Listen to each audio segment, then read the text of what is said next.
Good morning. Welcome back. Those that are out of class today, or those that are just trying to get a little bit ahead at home. We're going to look at the Declaration of Independence today.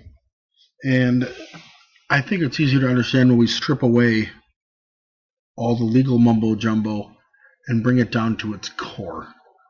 It's essentially nothing more than a breakup letter between two nations. The United States is breaking up with Great Britain, pure and simple. When we look at the reasons why, America lays out a pretty solid argument, and actually if you'd like to copy this and you need to break up with somebody in your life, this is actually a pretty good model to do it. It's well thought out, organized, and proof that Thomas Jefferson may have had to get rid of a girlfriend or two in the day. Part 1 essentially says, Dear England, I think we should break up. Now, we all know that there's a lot of other issues happening there. We need to lay out those issues. So we move on to Part 2, as Part 1 says, Dear England, I think we should break up. The second section of the Declaration of Independence, essentially boiled down, states that this is not a healthy relationship and you do not treat me well. Part 3, after being told we do not treat England well, England hears a long list of things like you have taxed us without our representation, you have closed our harbors, you have quartered troops in our homes, you have limited the weapons that we can have to fight against you, you have restricted our free speech. All of these things that we hold dear in America were listed in the Declaration of Independence as a way to let England know that we had some issues with the way that they were treating the nation. So Part 1, Dear England, I think we should break up. Part 2, you see, you do not treat me well. This is not a healthy relationship. And Part 3, here's a list of the things you have done wrong. And then there's that long list of things done wrong written to the king.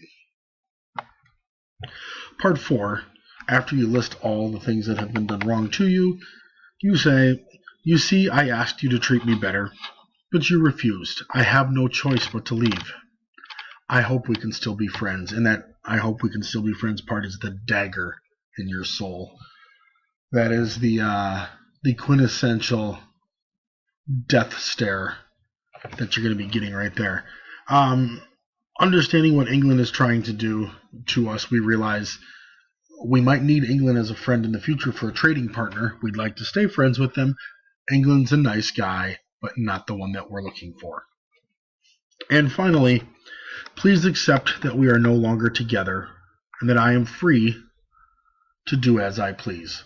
For example, I can sign treaties with France, with Canada. I can trade with parts of the Middle East. I can start conquering my own lands all the way up to and across the Mississippi River. At this point, we've made it very clear to England that we are no longer an item and that we are free to date anybody we please. I can imagine, had it existed, TMZ would have had a field day with this in the 1770s.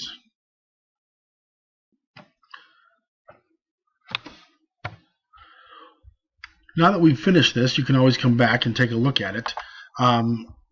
Tonight, for your homework, you're going to be pulling this up. It's posted on Google Docs and Google Classroom right now. This is an Analyzing the Declaration of Independence reading guide. You're going to read through the Declaration of Independence now that you understand each of the 5 parts. Up here, you're going to list the 5 parts that we have here.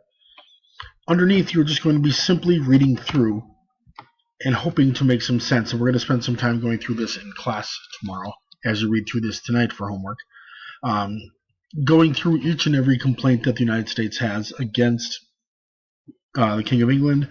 Also, what does Thomas Jefferson mean? Who does this represent? Social class, gender, race. How representative of America is it at the time? This will be your homework for this evening.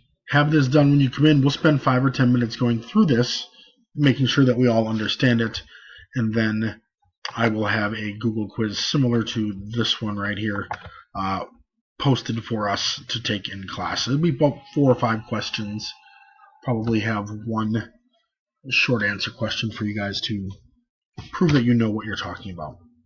Again, hopefully this helps with you. If you do have questions, you can always go back and replay the audio version of what we have here, or you can simply stop in and ask me some questions about it before class tomorrow. Thanks for listening. Hope this helped.